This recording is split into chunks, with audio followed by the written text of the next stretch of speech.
नमस्कार दोस्तों, स्वागत है आपका शुभम पाठशाला में। और आज की वीडियो में हम लोग जानेंगे भारतीय संविधान के 10 महत्वपूर्ण संशोधन जो कि हर प्रतियोगी परीक्षा में पूछे जाते हैं। तो चलिए शुरू करते हैं। और हमने पहले ही नंबर पे पहला संविधान संशोधन रखा जो कि 1951 में हुआ। यह पहला जीके बनता है आप लोगों के लिए कि पहला संविधान संशोधन कब हुआ था, वो कि 1951 में हुआ था। देखिए, आप लोग सिर्फ हमारी बातों पे गौर करिएगा और हम हर बात को सरल तरीके से समझाने की पूरी कोशिश करेंगे और कुछ और जानकारी भी आपको देंगे उससे रिलेटेड।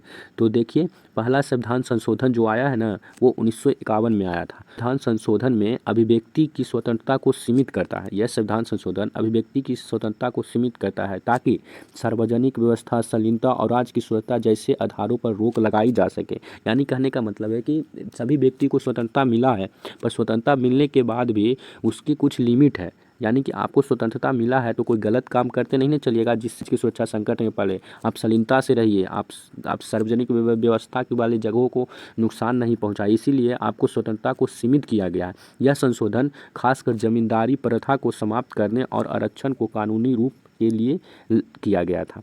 यह बात भी इम्पोर्टेंट है। जो दूसरा नंबर का बात है, यह संशोधन जमींदारी प्रथा को समाप्त करने और आरक्षण को कानूनी रूप देने के लिए किया गया था।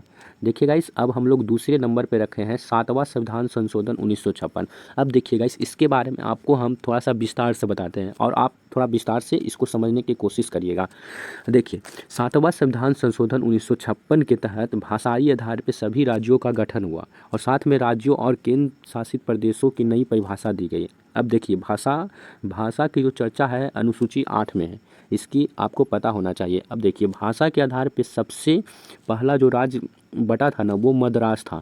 अब बोलेंगे मद्रास, उस समय आंध्र प्रदेश का ही नाम मद्रास था।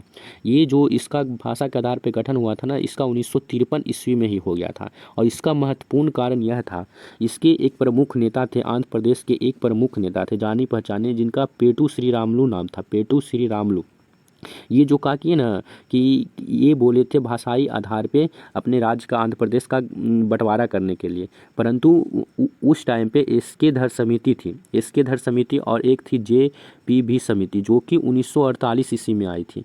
उसके तहत में यह पास हुआ था कि भाषाई आधार पे राज्यों का गठन नहीं होगा।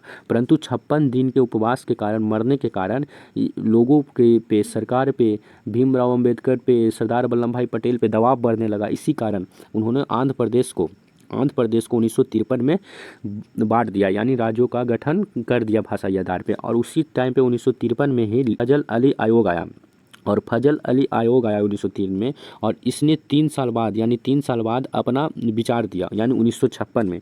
और 1956 में ही सभी राज्यों का, 1956 में भी कम से कम 14 राज्यों का 1956 में इन्होंने भाषाई आधार पर गठन किया। और साथ में उस टाइम पे 7 केंद्र शासित प्रदेश भी आए थे जो कि सातवां संविधान संशोधन 1956 में लिखा गया। इस ना आपको हमने अभी समझाया, उसको गौर से वापस जाके सुनिए और एक एक पॉइंट बनाइए। जितना हमने बताया है एक एक पॉइंट बताना है, क्योंकि आपके एग्जाम के लिए सभी पॉइंट महत्वपूर्ण है। चलिए हम लोग देरी नहीं करते हैं, वीडियो में आगे बढ़ते हैं। अब हमने तीसरा नंबर पे रखा है अपना 10वां संविधान संशोधन जो कि 1961 में आया। इसके तहत भारत में गोवा, दमन एवं दीव को शामिल किया गया। ये पुर्तगाल के उपनिवेश थे, इन्हें भारत ने आज़ाद कराकर अपना हिस्सा बनाया। ये दूसरा पॉइंट जरूरी है गाइस, इसको ध्यान दीजिएगा। 10वां संविधान संशोधन 1961 के तहत भारत में गोवा, दमन, दीव को शामिल किया गया। ये पुर्तगाल के उपनिवेश थे जिन्हें भारत ने आज़ाद करा के अपने हिस्से में बना लिया। अब देखिए, चौथा में हम रखे हैं 22वां संविधान संशोधन जो कि 1969 में हुआ। 22वां संविधान संशोधन 1969 में हुआ और इसके तहत कहता है कि मिजोरम को केंद्र शासित प्रदेश बनाया गया। बाद में 1987 में इसे पूर्ण राज्य बनाया। बात बहुत ज़रूरी है आपके लिए कि मिजोरम पहले केंद्र शासित प्रदेश बना था, फिर 1987 में मिजोरम को पूर्ण राज्य का दर्जा मिला था भारत में। और यह 22वां संविधान संशोधन 1969 के तहत हुआ था। अब देखिए, हम लोग 5वां नंबर पर रखे हैं 24वां संविधान संशोधन जो कि 24वां संविधान संशोधन 1971 में आया था। अब देखिए, इसके तहत क्या हुआ, संसद को संविधान संशोधित करने का पूर्ण अधिकार दिया गया। यह सुप्रीम कोर्ट के केशवानंद भारती केस के बाद आया था। गाइस, केशवानंद भारती केस ने बहुत बड़ा केस था। ये केस जीतने के बाद संसद को संविधान में संशोधन करने का पूर्ण अधिकार दे दिया गया। देखिए गाइस, 6ठा नंबर पे हम लोगों ने रखे हैं 22वां संविधान संशोधन 1971। उसी समय देखिए, इसमें कहा गया कि भारत में लोकसभा की सीटों की संख्या अस्थायी रूप से जनगणना 1971 के आधार पर फ्रीज कर दी गई है। यह बात आप लोग ध्यान में रखिए। अब हमने 7वें नंबर पे रखा है अपना 42वां संविधान संशोधन 1976। तो गाइस 1976 यह जो है संविधान संशोधन है ना, यह हमारे संविधान का पूरा मूल रूप, पूरा मतलब ढांचा बदल दिया था। पहले बोला गया था कि संविधान के प्रस्तावना में कोई चेंज नहीं होगा, पर यह संविधान संशोधन के तहत संविधान के प्रस्तावना में भी चेंज कर दिया गया है, जिसमें समाजवादी, धर्मनिरपेक्ष, एकता, अखंडता शब्दों को प्रस्तावना में जोड़ा गया और यह 42वां संविधान संशोधन मिनी संविधान भी कहलाता है। इसे मौलिक कर्तव्य को भी इसी से जोड़ा गया था। फंडामेंटल राइट्स जो हैं, फंडामेंटल ड्यूटीज़ जो हैं, मौलिक कर्तव्य 42वें संविधान के तहत जोड़ा गया था, जो कि 51 के क्रम में करके अनुच्छेद में है। इस 8वें नंबर पे हम लोगों ने 44वां संविधान संशोधन रखा है, जो कि 1978 में हुआ। इसके तहत आपातकाल लगने की शक्ति को सीमित किया गया।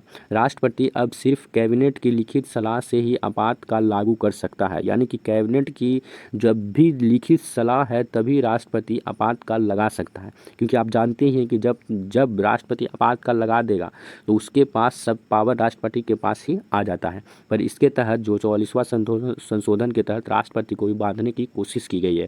अभी हमने 9वें नंबर पर रखा है 71वां संविधान संशोधन, जो कि 1992 में हुई। इसके तहत हमारे जो अनुसूची 8 में जो भाषा है ना, उसमें 3 नई भाषा जोड़ी गई, यानी कि कौरी, मणिपुरी और नेपाली। ये जो तीनों भाषा है ना, जो 1992 में जोड़ी गई थी, और वो भी 71वां संविधान संशोधन के तहत से। अब देखिए हमने 10वें नंबर पर रखा है 93वां संविधान संशोधन, जो कि 2006 में आया है। और इसके तहत ज़्यादा कुछ नहीं, पिछड़े वर्ग जो है ना, उनको शैक्षणिक संस्थानों में आरक्षण देने की व्यवस्था की गई है, यानी कि जो भी छूट मिलती है ना एग्ज़ाम में, कम्पिटिटिव एग्ज़ाम में, वो सब यही संशोधन के तहत दिया गया ओबीसी या पिछड़े वर्ग को।